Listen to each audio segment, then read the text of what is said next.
palabra. Gracias, Mario. Bueno, en primer lugar, querría agradecer a la Biblioteca y al Departamento de Actividades Culturales, que como siempre nos acoge y nos da la posibilidad de una interlocución con el público en general, con la gente que está interesada en cuestiones que tengan que ver, en este caso, con la salud mental, en otros casos, con textos que se hayan presentado o con temas que tienen que ver con el psicoanálisis. También quiero agradecer a los miembros de la Asociación Cultural Sigmund Freud por el apoyo que me brindan.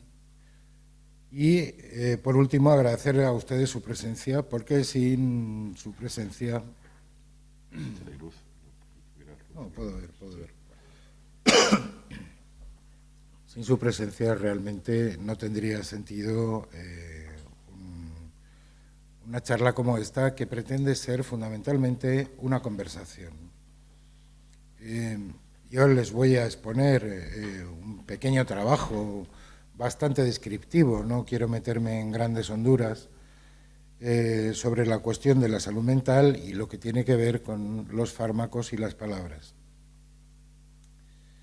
Y me gustaría que al final de mi intervención mis palabras fuesen la oportunidad para suscitar sus preguntas, sus comentarios, que siempre serán bienvenidos, porque, bueno, algo sabemos de este campo, pero no necesariamente tenemos por qué saberlo todo.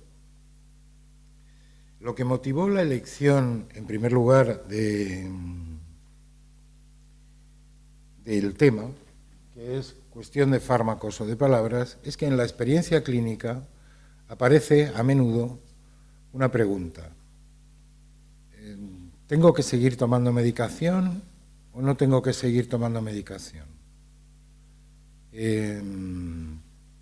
Esto, no todos los pacientes, pero a menudo vienen con esta pregunta porque la medicación no es inocua. No es que les coloque, no hay píldoras de la felicidad, como se dice, ¿no? Sino que es verdad que en numerosas ocasiones permiten atemperar el sufrimiento del sujeto, pero a un precio.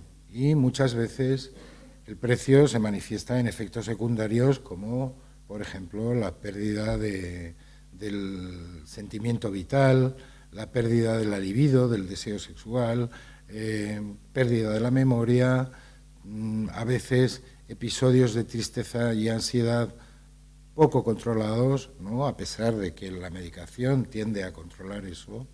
Bueno, vamos a ir viendo un poco en qué se fundamenta todo esto.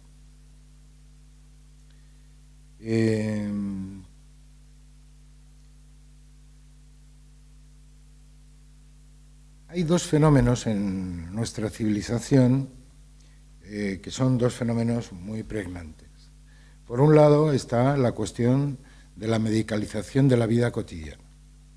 Desde mediados del siglo pasado aproximadamente, se puede cifrar después de la Segunda Guerra Mundial, ha habido un proceso en el cual el discurso médico ha ido tomando cada vez más amplitud en el campo de la cultura en general, de manera que multitud de fenómenos que nunca se asociaban con la cuestión de la medicina, malestares que tienen que ver pues, con el hecho de no tener trabajo, de tener discusiones familiares, de multitud de cosas que con anterioridad se trataban de otra manera, ¿no? O uno iba al sacerdote, iba a los amigos, hablaba con la familia y tramitaban esos problemas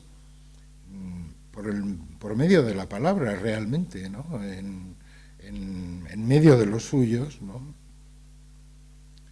Sin embargo, cada vez más hemos visto que se producía un proceso de medicalización de eso, ¿no? Y ahora a lo que asistimos es que la gente cuando tiene un problema va al médico a que le dé una pastillita, ¿no?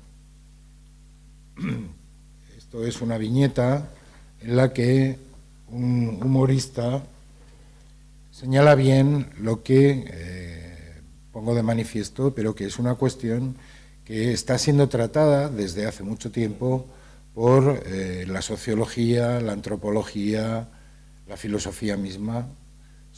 Es un problema, ¿no?, que cuestiones que no tienen que ver estrictamente con enfermedades, tal como la medicina entiende la enfermedad, ¿no?, sino con malestares subjetivos, son incorporados y tratados por la medicina como si fuera de su propio campo. ¿Se lee bien el texto? Tiene gracia. Que pierde mi equipo de fútbol, pastillica. Que el niño suspende matemáticas, pastillica. Que vence al del piso, pastillica. Que vuelven a reponer la tele, el médico de familia, pastillica. Que me sigo convirtiendo en adicto a los antidepresivos, pastillica. No, tenía gracia. Esto, en fin, si ustedes teclean en el Google medicalización de la vida cotidiana, les saldrá. A mí buscando pequeñas imágenes, pues me salió y me pareció que era pertinente al caso porque mostraba bien un poco lo que indico, que no es que lo indique yo, es que ustedes seguramente en la vida cotidiana están viendo cómo cada vez más la gente acude al médico en lugar de tramitar por vía simbólica, por vía de palabras, mediante las relaciones sociales, lo que son los problemas de la vida y los problemas que cada uno tenemos, pero que son de carácter personal y social. Y luego hay otro factor que es también característico de la vida cotidiana,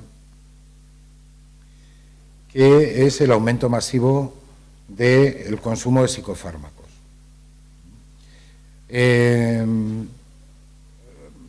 Les traigo esta diapositiva que muestra bien el incremento que hemos tenido en poco más de 6 años, ¿no?, de consumos de ansiolíticos y tranquilizantes en este país, solo en la sanidad pública. Esto no toma en cuenta la sanidad privada, sino únicamente los datos de la sanidad pública. Lo preocupante de este asunto es que no solo ocurre en el mundo adulto, sino que, como indicaba Mario en su presentación, cada vez más se extiende a niños y cada vez a niños de menor edad, de tal manera que con la instalación actual en la cultura del síndrome del trastorno por ansiedad e hiperactividad, hay muchos niños que están siendo medicados con psicofármacos, prescindiendo de las consideraciones de que estos psicofármacos pueden tener efectos a largo plazo, que es el problema de los psicofármacos, los efectos que pueden tener a largo plazo. Bien, quería hacer una descripción un poco de cómo está constituido el campo de la salud mental hoy, ¿no?, de lo que conocemos como el campo de la salud mental. Seguramente podrían distinguirse muchos más elementos de los que yo he escrito aquí, pero me ha parecido importante rescatar estos 3, que son el campo del sufrimiento, que está constituido, está presente en los pacientes, ¿no? Son los pacientes los que sostienen el campo del sufrimiento, sería la realidad con la que el campo de la salud mental tiene que vérselas, ¿no? Por otro lado está el campo del saber o de los saberes, lo pongo en plural porque hay distintas disciplinas que se ocupan de esto, aunque fundamentalmente es la psiquiatría la que ha tomado la mayor parte de protagonismo en el campo de la salud mental, pero también la psicología con el desarrollo de distintas psicoterapias, el psicoanálisis mismo, las neurociencias actualmente están en un desarrollo exponencial cada vez mayor y hace escasamente 3 años el Congreso de los Estados Unidos aprobó un proyecto, que es el proyecto, lo llaman el proyecto Obama, el proyecto BRAIN, que es cerebro, que consiste en el estudio de, mediante imágenes de resonancia magnética, ver un poco las funciones del cerebro, etcétera, etcétera. Luego hay otras disciplinas, como son la sociología y la antropología o la filosofía, que también intervienen en este campo, fundamentalmente criticando el abordaje estrictamente médico que se produce en la sociedad contemporánea. Y como tercer eje del que construye el campo de la salud mental están los proveedores de servicios sanitarios, cuyo factor fundamental es la ley. Es con leyes que se procura ordenar el campo. Y estas leyes lo que hacen es constituir fundamentalmente en las sociedades modernas y desarrolladas distintos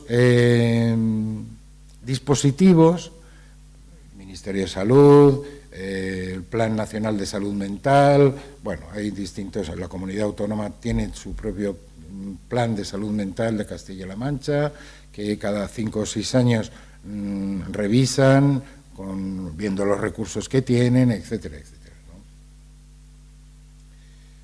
Y cada eje de este pequeño dibujo que yo he hecho se caracteriza por algunos rasgos que figuran aquí en el apartado de notas. Por ejemplo, en el lado de los pacientes, en el lado del sufrimiento, del patos, de lo que he denominado del lado del patos, lo que hay es una multiplicidad enorme de síntomas. Es verdad que, como veremos un poco más adelante, tratamos de reducirlo y la historia de la psiquiatría ha tratado de reducir durante más de 100 y pico años y de ordenar un poco unos fenómenos que, habiéndose incorporado al campo de la medicina, no son estrictamente del campo de la medicina, porque las patologías que presentan los pacientes no tienen que ver, ¿no? Cuando se les hace una autopsia a una persona que ha estado loca y se le ve el cerebro, por ejemplo el cerebro de Einstein o como el cerebro de los genios, se ve que no es sensiblemente diferente al resto de los mortales. No hay nada en el cerebro que indique que esta persona es un genio o es un loco. Y sin embargo, no ocurre como en el campo médico, que se ocupa del organismo, donde los síntomas de una infección básicamente son los mismos en todos los sujetos que tienen una infección. En el campo de la patología mental esto no es así.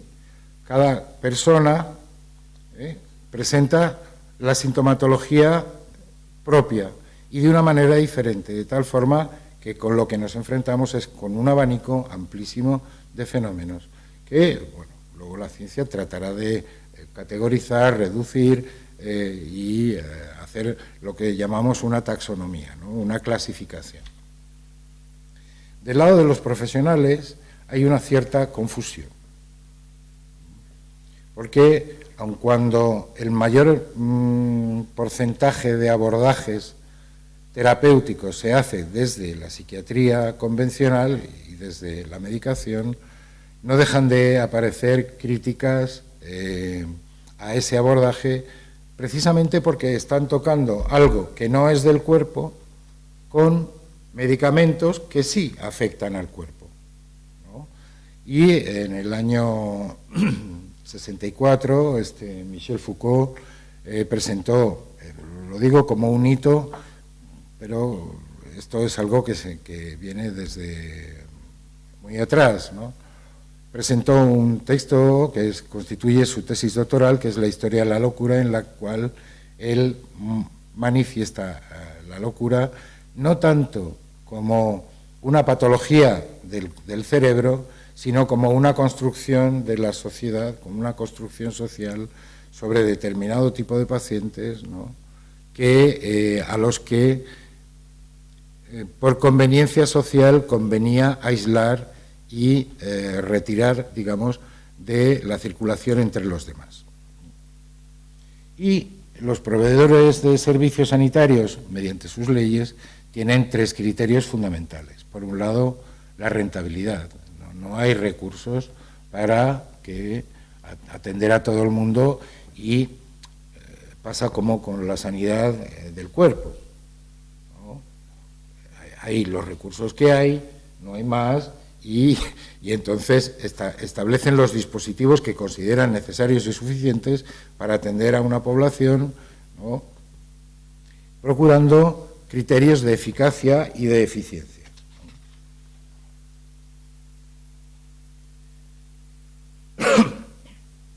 Bueno, un poco el resumen de la oferta que los estados modernos, que son quienes se ocupan, ¿no?, quienes tienen la titularidad, por decir así, del tratamiento de la salud mental, se rigen por principios de igualdad y universalidad, es decir, tienen que atender a todos, independientemente de sus recursos e independientemente de su origen, y con criterios de cientificidad, eficacia y eficiencia. Y, por otra parte, se reservan la posibilidad y la necesidad de verificar que esas prácticas que se realizan son las adecuadas, ¿no? Por el lado de la oferta privada, entre las que los psicoanalistas nos contamos, porque los psicoanalistas, digamos, oficialmente no estamos inscritos en la sanidad pública, ¿no?, por una decisión gubernamental, porque el psicoanálisis es un modo de tratamiento que lleva mucho tiempo, requiere tiempo, y no hay tanto tiempo y requiere una frecuencia de sesiones relativamente frecuente.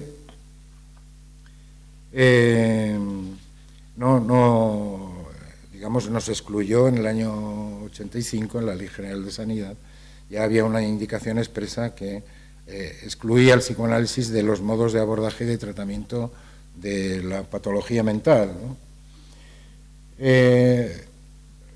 Por eso nos vemos, digamos, obligados a ofertar nuestro modo de tratamiento en la vía privada. Lo que no quiere decir que no haya muchos de los psicoanalistas que estamos inscritos, por ejemplo, en el grupo al que yo pertenezco, pues muchos estamos trabajando como terapeutas en la sanidad pública y atendiendo a los pacientes con los recursos de que nos ha dotado el Estado, un poco en la línea en la que consideramos que nosotros tenemos que trabajar. Es decir, con la palabra y no tanto con los medicamentos. A la altura de febrero o así de este año, de este año 2016, apareció en el País una reseña, una entrevista hecha con este señor, que es Robert Whittaker, que es un periodista y escritor estadounidense, que escribió un texto que se llama Anatomía de una epidemia. En este texto, Robert Whittaker lo que hace es analizar, a partir de una serie de datos que ahora comentaré, analizar el estado de la psiquiatría americana. La psiquiatría americana hoy es un poco la antorcha que se supone que tiene que iluminarnos a todos, a todo el mundo occidental, porque se supone que es la más desarrollada de todas, ¿no? Fundamentalmente porque está dotada de más recursos, a pesar de que muchos de ellos son privados y dependen de las compañías de seguros,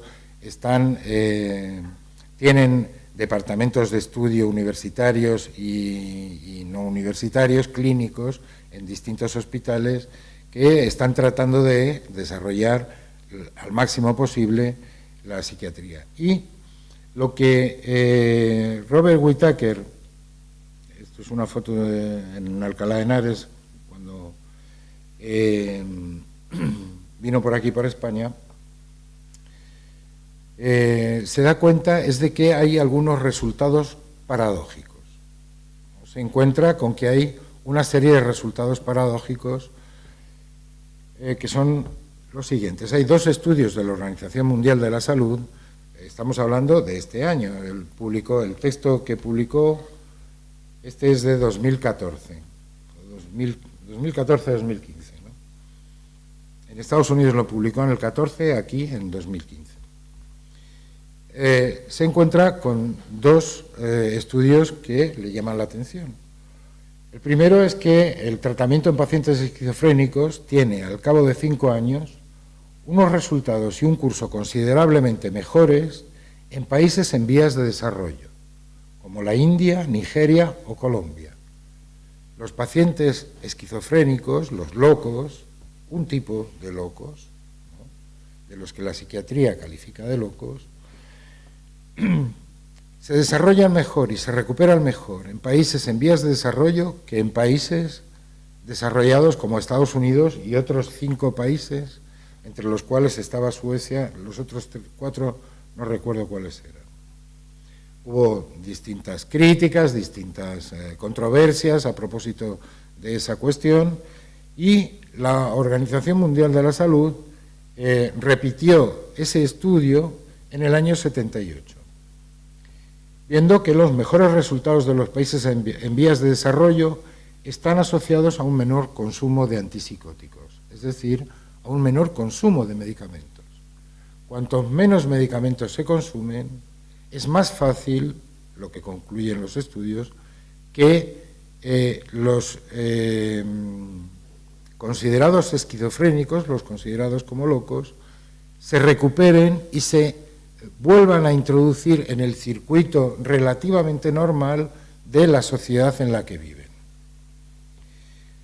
En países donde los pacientes no han seguido un tratamiento regular con antipsicóticos en la primera etapa de su enfermedad, la mayoría se había recuperado y estaba yéndoles bien 15 años después. Es decir, que en 2 estudios longitudinales, a los 15 y a los 25 años, se había visto que cerca del 70% de los pacientes en vías de desarrollo se habían recuperado y estaban ocupándose de sus trabajos y en el medio de su sociedad, mientras que en los países desarrollados no ocurría lo mismo.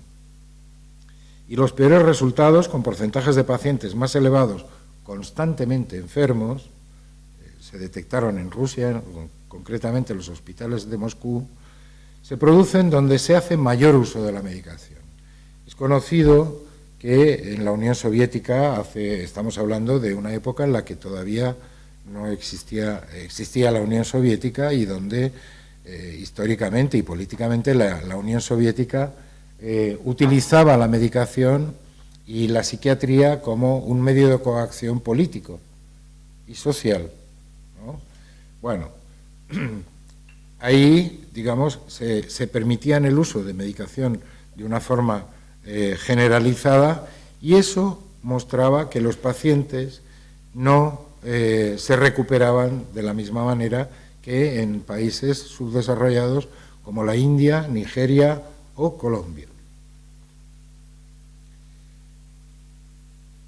En el propio Estados Unidos, Robert Whittaker hizo un estudio desde los años 50 hasta la actualidad y vio que el número de pacientes incapacitados en 1900, que 1 de cada 468 habitantes de Estados Unidos estaba incapacitado por el Instituto Nacional de Salud Mental o instituciones análogas de Estados Unidos.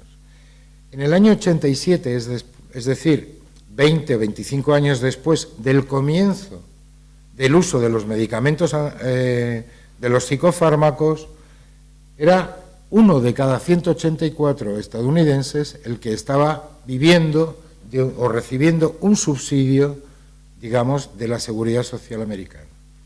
Y en el 2007, 1 de cada 76. Estamos hablando de pacientes mayores de 18 años, ¿no? Es decir, que a medida que avanza el tiempo, lo que estamos viendo es que la psiquiatría, al contrario de lo que sucede con otro tipo de enfermedades, parece que se va produciendo un incremento cada vez más de sujetos incapacitados.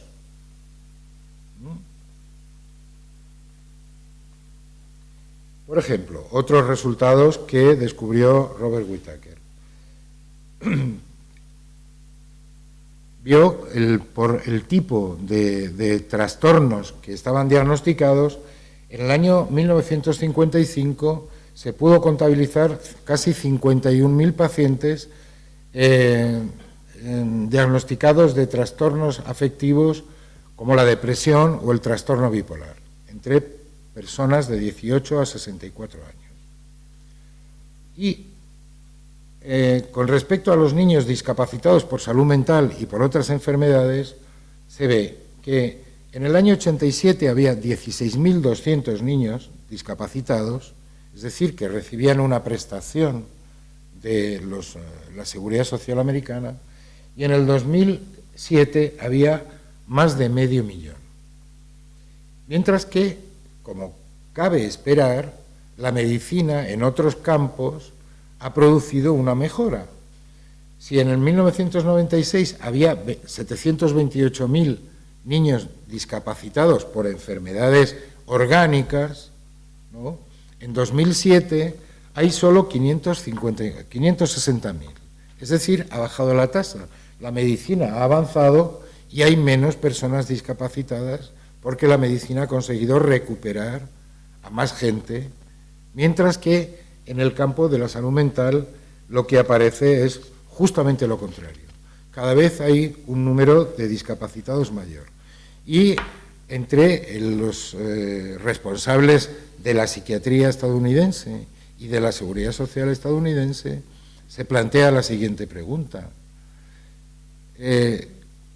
Calculan que a un sujeto menor de 18 años, discapacitado y discapacitado de por vida, va a haber que pagarle cerca de $1 millón a lo largo de toda esa vida.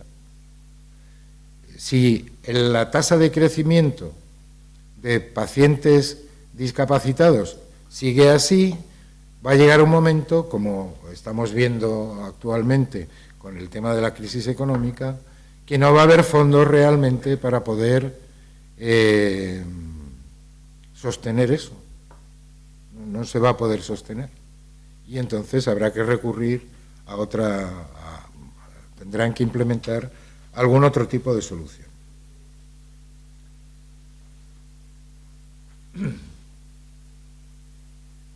Bueno,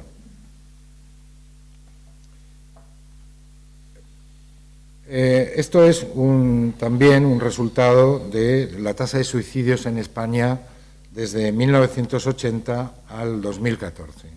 Como vemos, se trata de una curva ascendente, ¿no? Cada vez asciende, salvo algunas pequeñas bajadas. En general se produce una tasa y está tomado en el periodo de 1980-2014 porque fundamentalmente a partir de la década de los 80 es cuando aparece una nueva generación de antidepresivos y de ansiolíticos que se supone que son mucho mejores que los anteriores, ¿no?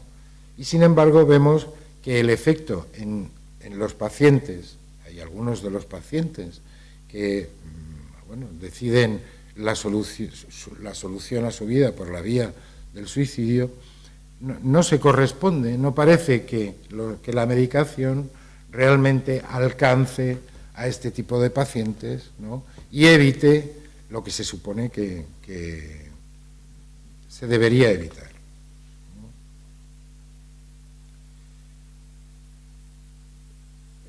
Puesto que Whittaker es un periodista, no es un médico, en fin, convenía tomar las cosas con un poco de calma. y sus denuncias y sus cosas, tratar de ver si efectivamente había estudios científicos que verificaban esto.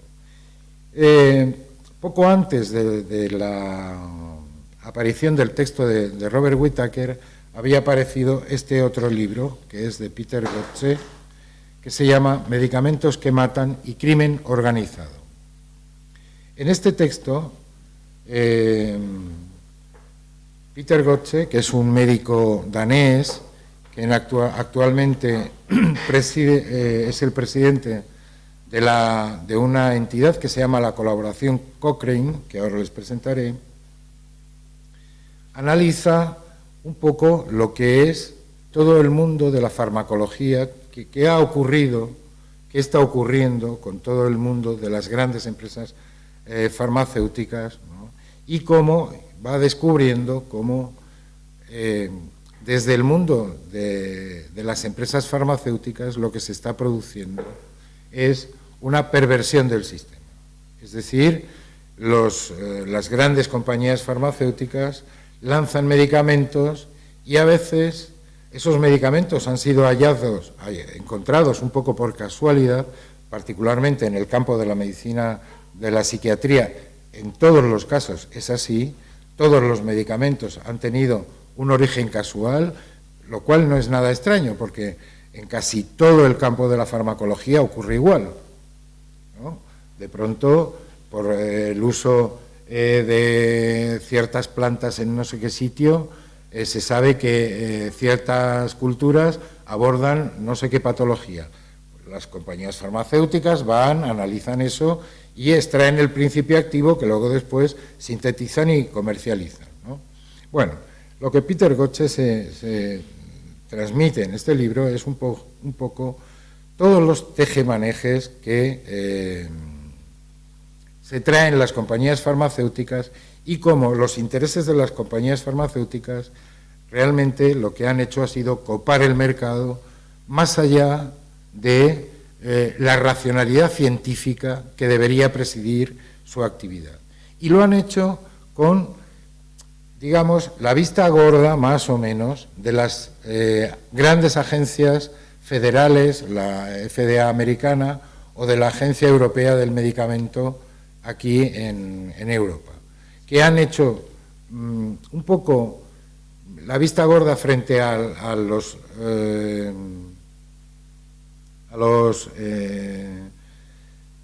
intereses de las compañías farmacéuticas y en lugar de cuidar los intereses de la población a la que deben defender, porque todo el mundo sabemos que los medicamentos no son del todo inocuos. Es verdad que son necesarios, pero no carecen de efectos secundarios, algunos a corto plazo, otros a largo o muy largo plazo. Y estudios que las compañías farmacéuticas estaban haciendo estaban siendo escondidos, ¿no? Para permitir digamos, la venta y los beneficios de estas compañías. Este es Peter Gotze. Y esta es la fundación que él fundó en 1992, junto con una serie de médicos británicos que se estaban dando cuenta de que fundamentalmente en el campo de la psiquiatría, pero no solo en el campo de la psiquiatría, muchos de los estudios que aportaban a las industrias farmacéuticas no eran ni correctos ni éticamente responsables. De tal manera que fundaron lo que se llama la Colaboración Cochrane, que está, digamos, dividida en distintas secciones.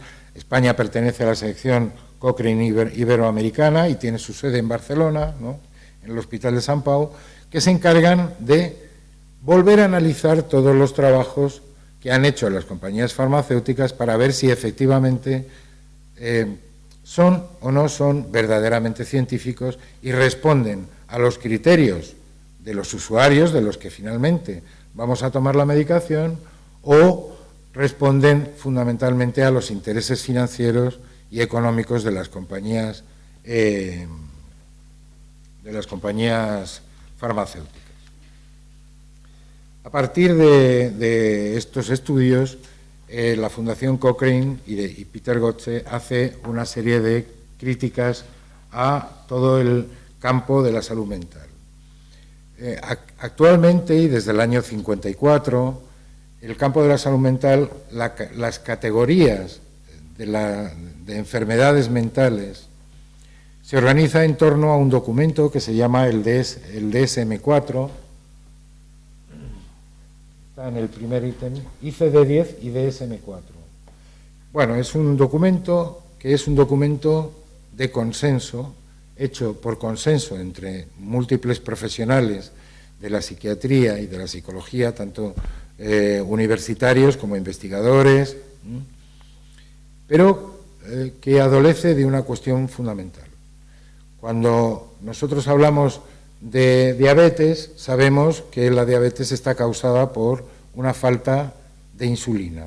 Y cuando hablamos de una infección, sabemos que una infección está producida por un agente patógeno, que es el agente causal. En psiquiatría y en el DSM-4 nada de eso aparece.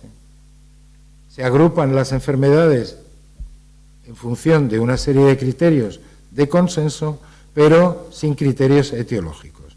No se dice nada sobre la causa. Por eso Peter Gotze critica a la psiquiatría. Habla también de la sumisión de la psiquiatría oficial a la industria farmacéutica y de la carencia de resultados etiológicos, porque las grandes compañías farmacéuticas que comercializan sobre todo psicofármacos basan su trabajo y su idea en el hecho de que dicen que existen desequilibrios bioquímicos. Bien, la Fundación Cochrane y multitud de otras entidades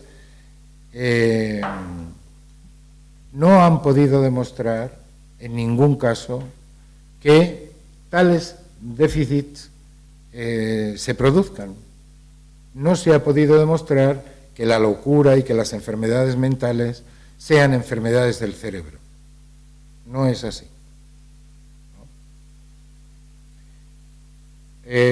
Por otra parte, los psicofármacos producen tolerancia, adicción y numerosos y nocivos efectos secundarios. Y hay fraude y mentiras en la investigación y el marketing de las compañías farmacéuticas, que venden sus pastillas.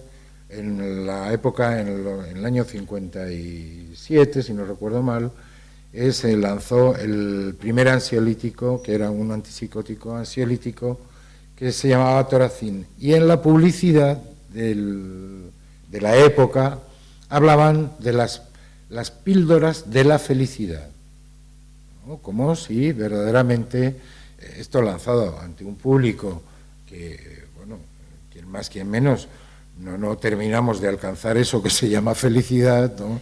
Pues resulta más o menos tentador ir a ver qué pasa si uno se toma esas píldoras. Pero es un fraude, se trata de un fraude, ¿no? Un fraude permitido por la legislación correspondiente. A partir de ahí, mucha del marketing y de todas las campañas que han hecho las compañías farmacéuticas han ido un poco en esa dirección. Y hay multitud de trabajos. Si ustedes entran en Google, en la colaboración Cochrane, van a ver una gran cantidad de artículos en los cuales denuncian ese tipo de prácticas, ¿no? Con rigor y con criterios verdaderamente científicos. Bueno, simplemente se lo muestro nada más, quiero dejar aquí casi para pasar a la segunda parte de mi intervención, porque esto es dar un poco vueltas sobre lo mismo. Si ustedes teclean los 10 mitos de la psiquiatría en Google, les va a aparecer este documento, que es un documento en el cual la colaboración Cochrane desmonta muchos de los mitos que no solo la farmacología, sino los psiquiatras mismos transmiten a los pacientes, ¿no?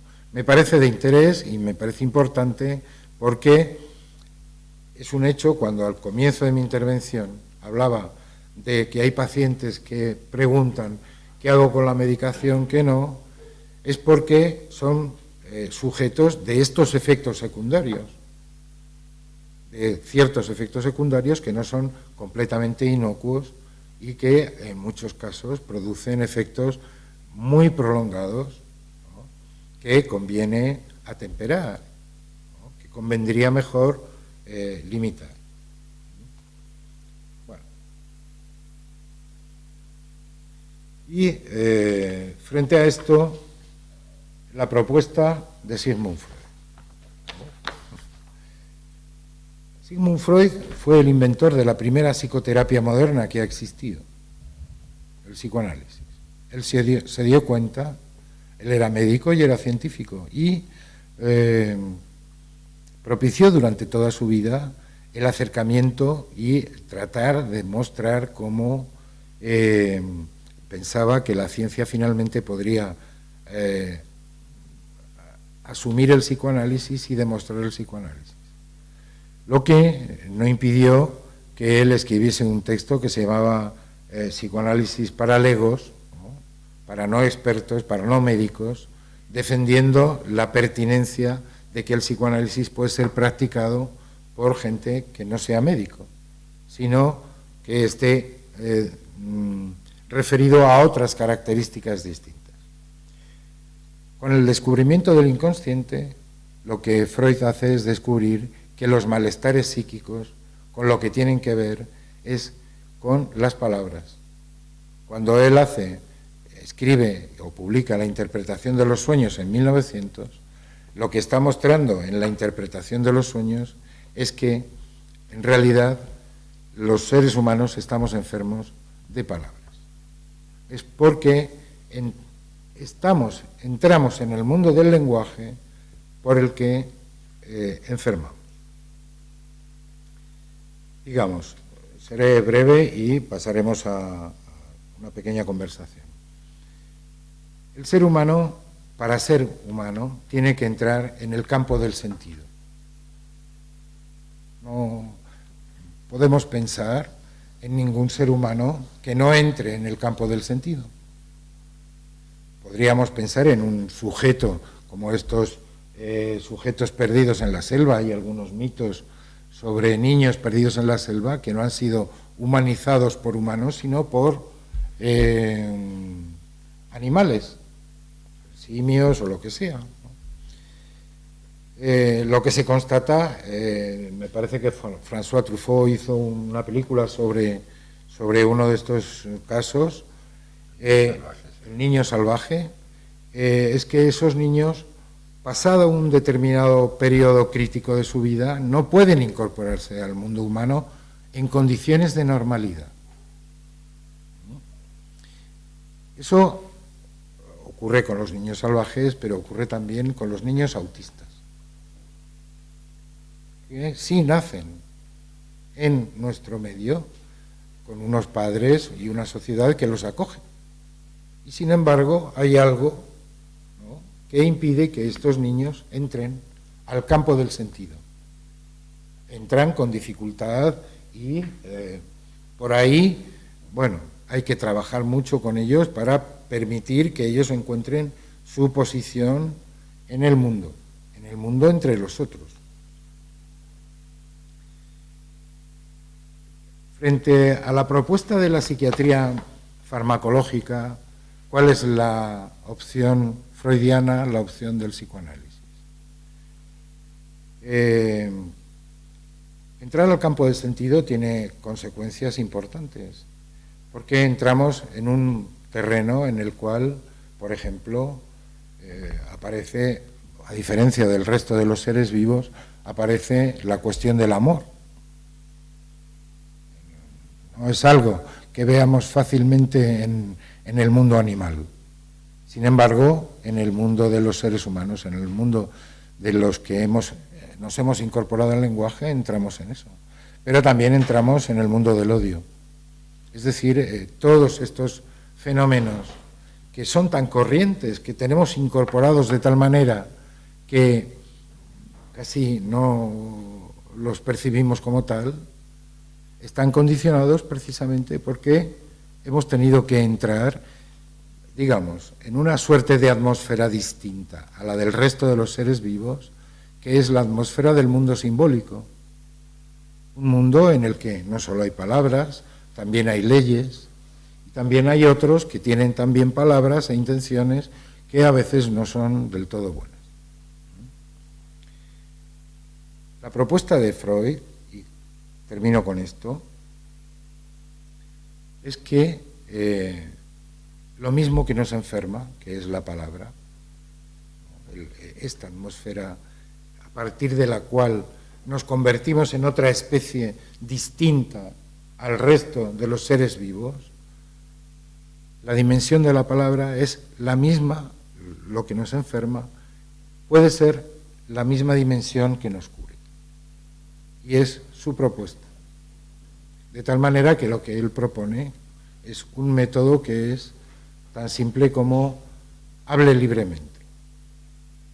El método de Freud es solo eso. Hable usted libremente de lo que le pasa. Y a partir de ahí, de la elaboración de sus síntomas, esto va a permitir una cierta atemperación de, digamos, el sufrimiento que va inserto en el síntoma, en sus síntomas. Sería prolijo y puede que hasta tedioso continuar y tratar de exponer exactamente por qué eso es así. Pero el psicoanálisis, desde la práctica freudiana que comienza a principios del siglo pasado, ¿no?, finales del XIX, pero fundamentalmente a principios del siglo XX, ha mostrado su pertinencia como método de tratamiento de la patología mental, del sufrimiento del sujeto, ¿no? Y frente a la cuestión masiva que la cultura nos promueve cada vez más en función de intereses que, como hemos visto a partir de los trabajos de Whittaker y de Peter Gotze, tienen que ver fundamentalmente con cuestiones financieras y demás, ¿no? El psicoanálisis lo que promueve es el uso de la palabra. Es algo que a veces no hace falta acudir a un psicoanalista para saber que la palabra alivia. Alguien está más o menos cargado y basta una conversación, digamos, no cualquier conversación, sino una conversación que tenga que ver con el sufrimiento del sujeto para que algo de eso empiece a diluirse.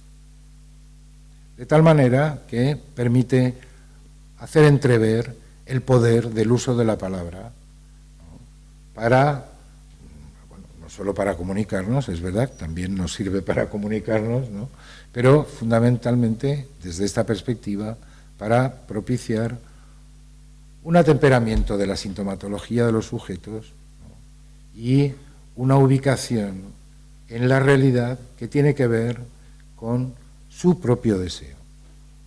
A diferencia de la ciencia, que trata a todos por igual, porque se supone que una enfermedad es igual para todos, incluso en el campo de la patología mental, lo que Freud promueve es la particularidad de cada uno, la particularidad del deseo de cada uno.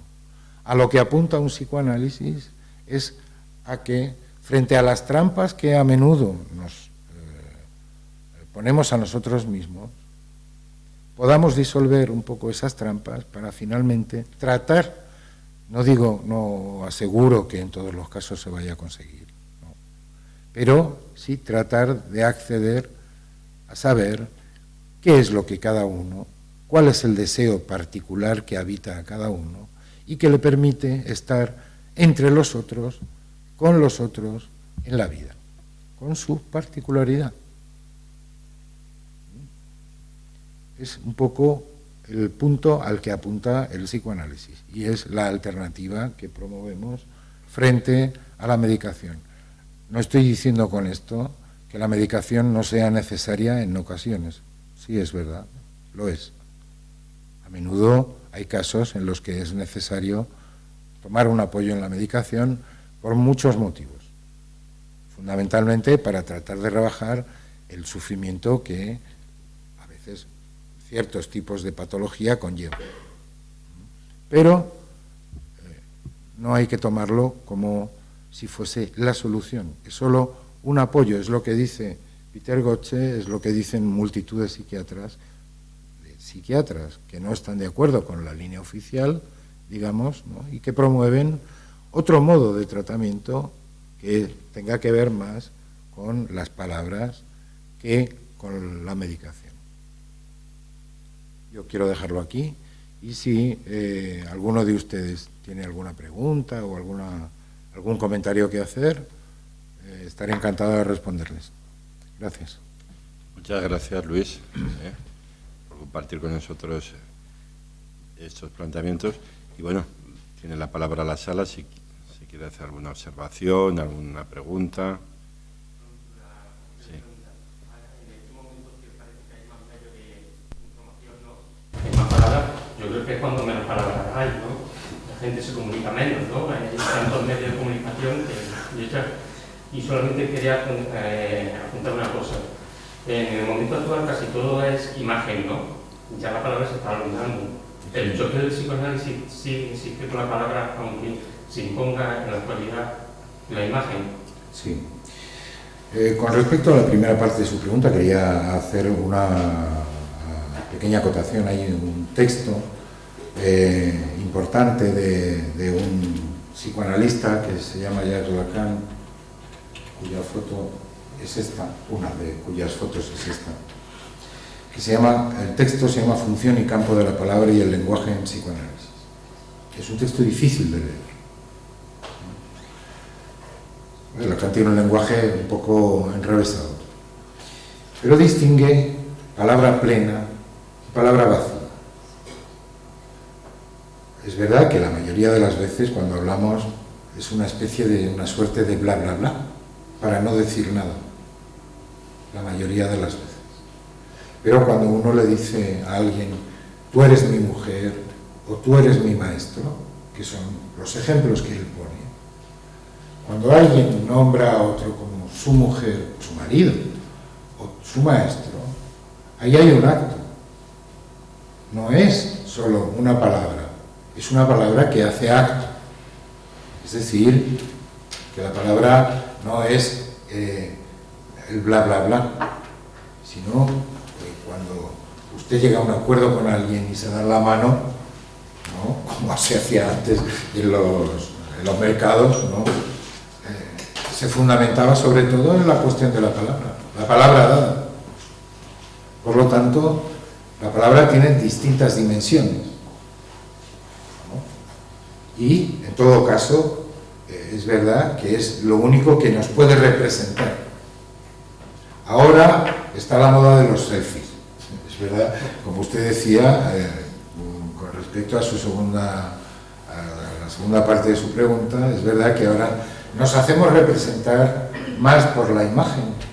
Es verdad, hasta un punto que hay una proliferación absoluta de imágenes banales que no dicen nada, no llevan a ningún sitio.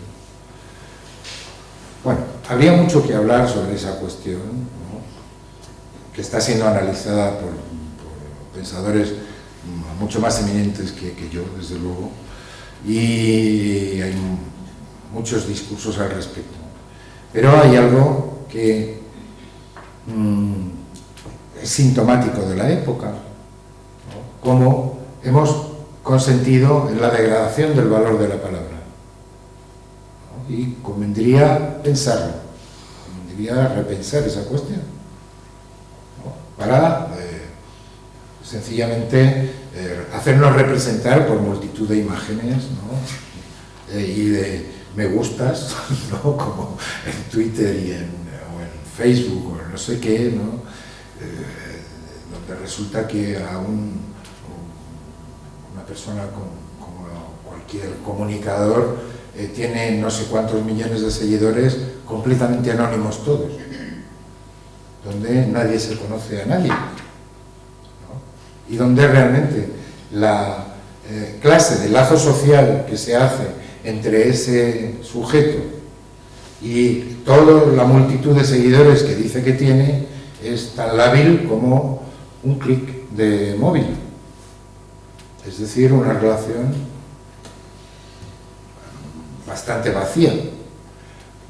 Esto hace una pregunta, permite introducir una pregunta. ¿Qué nos está pasando, qué está pasando a nivel colectivo para que necesitemos seguir a no sé quién, a no sé cuántos, para identificarnos por ahí? Bueno, esto ilustra también un poco lo que yo decía, de que necesitamos las palabras, identificarnos con el Rubius. No sé quién es el Rubius, no lo he visto en la vida, pero he oído hablar del Rubius, ¿no? Y resulta que tiene no sé cuántos miles de seguidores porque hace no sé qué cosas en Facebook que no he visto, francamente, no sé, no he tenido la curiosidad. Pero hay miles de personas, de adolescentes que lo siguen, probablemente adultos también.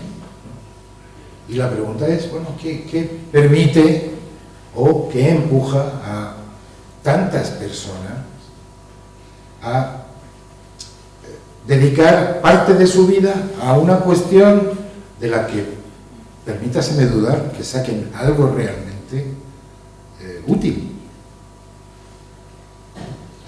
Y sin embargo, esto se repite y se repite y se repite, como una suerte de síntoma, ¿no? Una especie de síntoma. Es curioso lo que, volviendo a lo que nos convoca la cuestión de la palabra, hay un acto fundacional que es el capitalismo, que es sobre la palabra.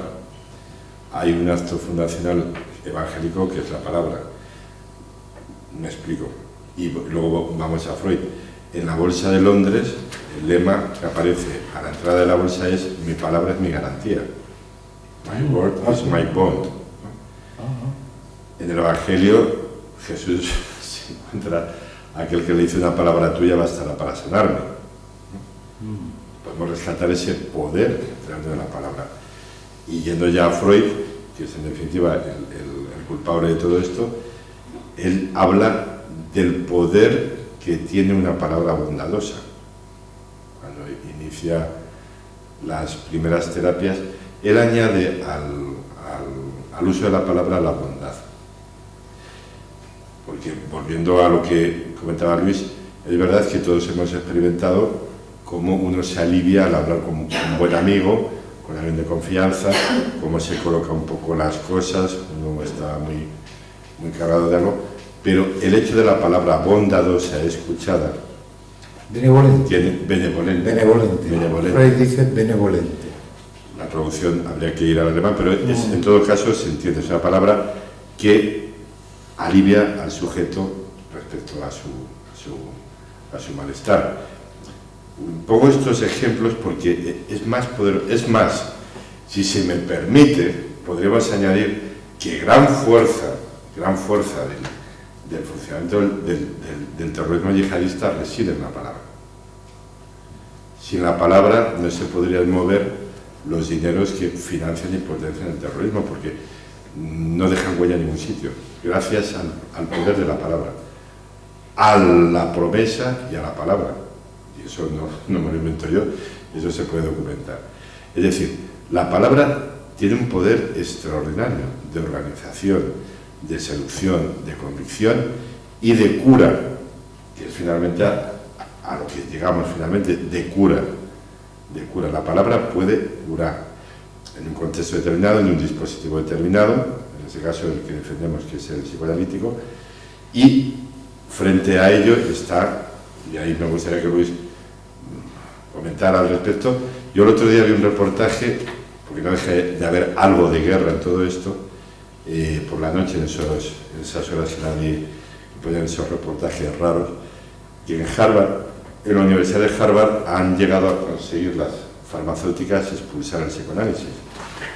Y hay distintas facultades donde el psicoanálisis está desapareciendo, entre otras terapias, por esta guerra de intereses. Y eso debería darnos que pensar.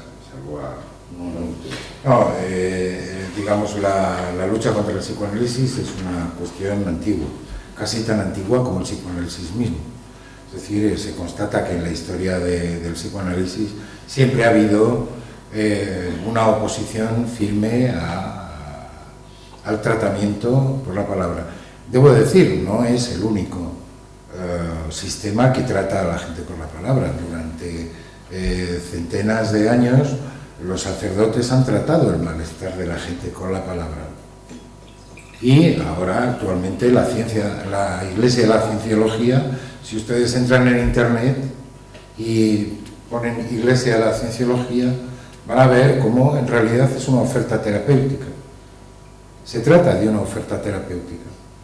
La Iglesia de la Cienciología lo que hace es convocar a la gente a hablar, ¿no?, para, digamos, tratar su malestar, el vacío de su vida, aquello de lo que se trate. Es decir, el psicoanálisis no es el único que trata el malestar subjetivo por medio de la palabra. Hay otras psicoterapias, hay otras, digamos, el campo de la oferta es múltiple. Está muy extendido, ¿no? A veces resulta incluso delirante, ¿no? Uno puede encontrar grupos terapéuticos como los Hare Krishna hace no sé cuántos años aparecieron y se los veía las sectas, ¿no? Distintas sectas en realidad lo que hacen es recoger el malestar subjetivo y tratarlo mediante un ideal, ¿no?, sea cual sea. Pero ahí no podemos dejar de hablar de una secta en particular. La Iglesia Católica usa la confesión, que es un poder de la palabra muy poderoso. Sí. Es decir, y gracias a ella ha podido en gran parte sobrevivir en los tiempos. Es decir, la confesión, ese efecto de escucha y de palabra que alivia, es muy poderoso. Y eso ha dado una gran fuerza a la Iglesia Católica, como secta que es, entre otras, claro. Sí. Quería preguntarle, me ha encantado la perspectiva que plantea del papel de la palabra. Yo trabajo en el campo de la sociología y estamos desde la ciencia psicosocial con la sociología clínica. Técnicamente es la sociología que escucha. Es la que escucha, por eso la metodología que utilizan es historias de vida. Se habla, que nos cuenten, ¿no? Sí, sí. Sí existe alguna especie de búsqueda intencionada, pero ahí es donde yo quería llegar. La palabra sí, pero la palabra como reflejo de un hecho o la palabra como poder mágico. Es decir, en otro campo en el que estoy trabajando, estamos utilizando para la discapacidad intelectual el término de especificidad, para evitar generar el concepto de la discapacidad como incapacitado, ser que no puede hacerlo, ¿no? Que no puede para no poner las cosas del lado del déficit. Exacto. Entonces, la especificidad en este caso es una palabra que actúa como delimitador de derechos y también de observación. Pero para que la especificidad tenga significado, tenemos que observar en las personas que tienen esos problemas elementos tangibles, objetivables, tangibles, que reflejan el problema de esa persona para adquirir un conocimiento o aprender algo. Con esto quiero decir, si la palabra la tratamos como un jarabe para todo, podemos tener el peligro de convertir la palabra en un mero instrumento simbólico y quitarle el poder que tiene de transferir hechos tangibles al mundo de lo simbólico. Es decir, el problema para mí es el orden. Son los hechos donde hay que encontrarse. Yo tengo entendido que el psicoanálisis profundiza y le hace hablar al paciente infinidad de cosas hasta conseguir que el paciente encuentre el hecho o los hechos que desencadenaron sus traumas o sus problemas. De forma que la palabra es en realidad es una excusa, es como un espejo donde la persona va apoyándose hasta encontrar en su persona el elemento, el hecho, es decir, el elemento fáctico, el elemento físico, donde se establecieron las interacciones que le llevaron a desarrollar un reflejo, una conducta, lo que fuera. Y a mí me interesa eso mucho porque si no, podría ocurrir que la palabra es como un enfilabrazo, le dices la palabra mágica y le has curado, ¿no? Eso es peligroso. Bueno, ahí habría muchas cosas que comentar en este sentido, porque una de las cuestiones que Lacan pone de manifiesto desde el comienzo es que la palabra no es un instrumento. El lenguaje no es un instrumento. Más bien, somos parasitados por el lenguaje, como indicaba antes, somos parasitados por el lenguaje y el lenguaje tiene consecuencias más allá de nuestra conciencia en términos, por ejemplo, de instalación, y esto ocurre de una manera contingente para cada uno y de manera diferente para cada uno, en la instalación de sus modos de gozar. Es en el encuentro con Lacan dice con los significantes. Los significantes no necesariamente tienen que ser solo palabras, pueden ser imágenes, porque los seres humanos tratamos las imágenes como palabras también. Por eso hacemos jeroglíficos, ¿no? Porque podemos tratar las imágenes como si fuesen significantes, ¿no? De tal manera que Lacan muestra que en realidad propiamente no es un instrumento, sino que es una suerte de algo que nos parasita y que nos condiciona de manera contingente a cada uno, porque ordena cuáles van a ser los modos de satisfacción que cada uno va a poner en juego en la vida. Esto por un lado. Y con respecto a la cuestión de manera que efectivamente estoy de acuerdo con que no se trata de la palabra para todo, ¿no? Lacan define, al menos al comienzo, la enseñanza de Lacan duró 30 y tantos años.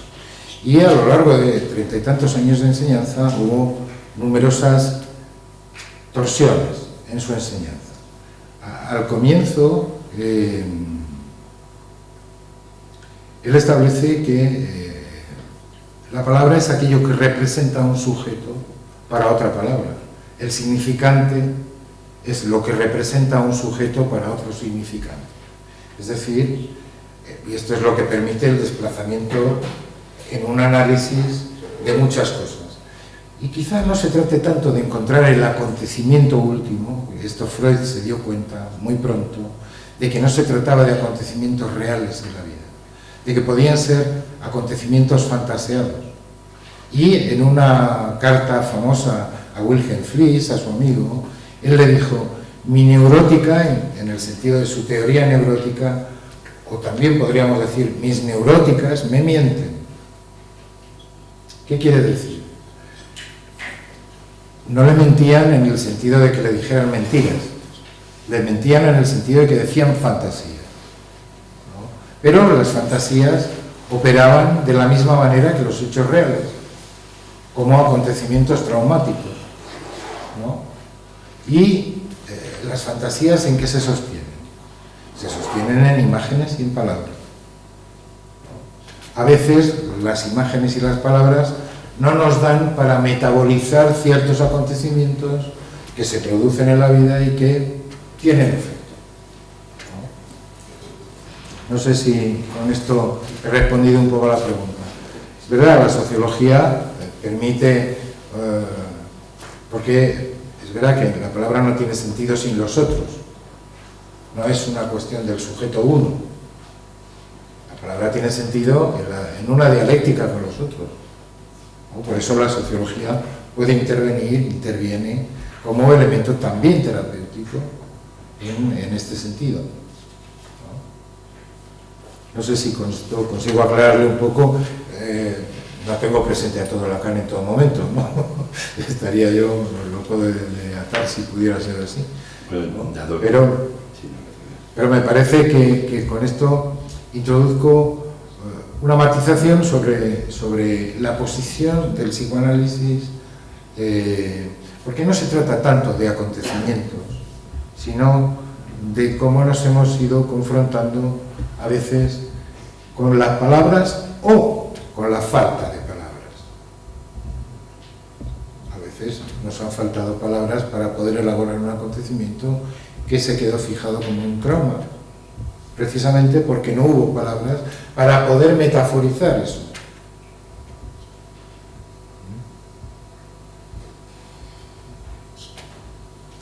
La palabra mata. Sí, igual que la palabra, lo dice el Evangelio, ¿no? En una parábola, la palabra vivifica, pero también es verdad que una palabra puede condenar a alguien a la horca, a la muerte. Es decir, la palabra, cuidado, cuidado, la carga el diablo, ¿no? Como se dice de las... Bueno, no sé. Dado que ya nos está limitando a dejar la sala, simplemente agradecerle la asistencia, por supuesto, en nombre de la asociación, y recordar que el próximo miércoles nuestra compañera Lourdes Chacón Bueno dará una, vamos a llamarlo charlita, pero de conferencia me parece que va a imponer un poco ponencia, la adolescencia hoy y los síntomas contemporáneos.